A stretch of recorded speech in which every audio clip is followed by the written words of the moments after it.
topic is histology of testis, in which we are going to learn LS of testis as well as TS of testis. So let's focus on longitudinal section of testis. So by means of longitudinal sections, we are going to know about the various ducts that is going to transfer the sperm towards the vas deferens.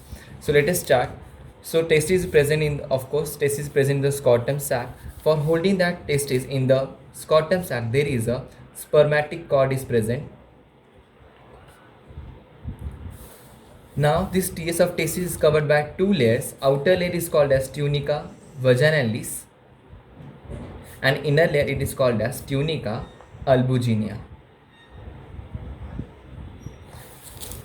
Then it is have number of folds that is called as lobes. That various lobes are get separated by means of septa. In the lobes, there is a highly coiled network of seminiferous tubules are present.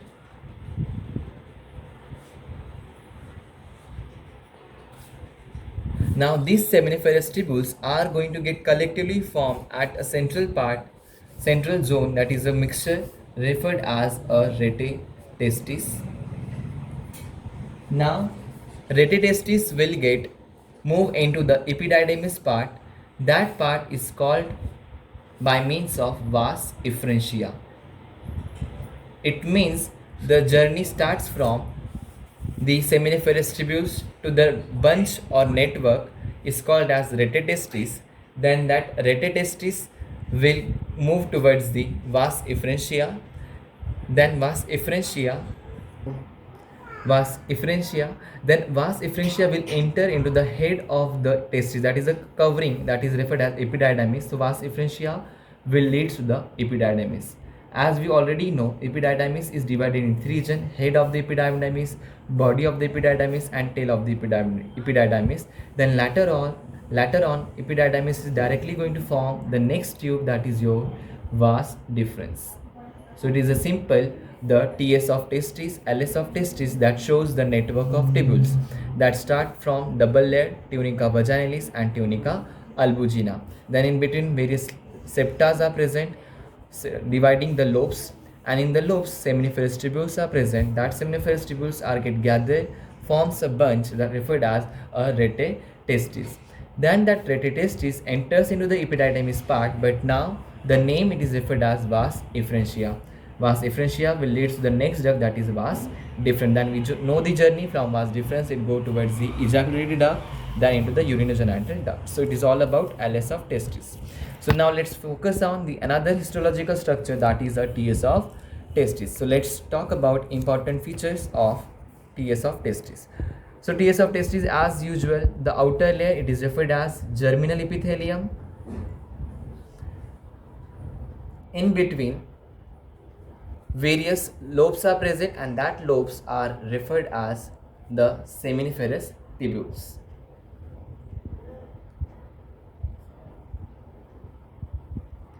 And in between the seminiferous tubules there is a cells present. That cells are called as interstitial cells, or you can also call it as a Leydig cells. So what is the feature about these interstitial cells? That helps in the production of testosterone hormone, that is the androgen, helps in the preparation of male hormone that is produced by the interstitial cells that is present in between the seminiferous tubules.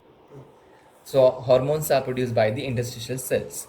So now we'll focus on the details about seminiferous tubule. It is very much important part that is going to produce the sperms.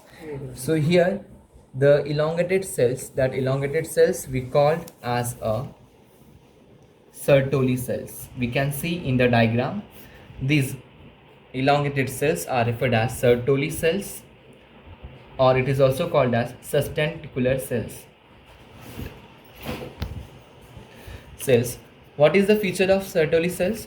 That helps in the nourishment of sperm. It provides the nourishment to the developing sperm. But how the sperms are formed? The sperms are formed by the process of spermatogenesis, and that starts from the spermatogonial cells. because these are the primary cells, that is germ cells. This spermatogonia is going to form primary spermatocyte, then secondary spermatocyte, and later on it will lead to the spermatid, and that spermatid will get attached themselves at the tip of Sertoli cell, that is in the lumen, and get matured. Later on it will leave by means of testis to vas efferentia, then epididymis. So it is about the TS of testis. So quickly summarize about TS of testis. It is having outer layer, that is a germinal epithelium. It have the various seminiferous tubules present in it. In between that there is the interstitial cells or Leydig cells. Feature is production of testosterone or androgen hormone. Now in the seminiferous tubules, the long elongated cells in between, that is the Sertoli cells or sustentacular cells, that is helps in nourishment of the sperm. And in between the smaller cells, you can see these are the developing stages of the sperm, that is from spermatogonia to the spermatid. So that process we call it as spermatogenesis, that is also occurs inside the testis. So hence it is all about the histological structure of testis with respect to its LS of testis as well as TS of testis. Thank you.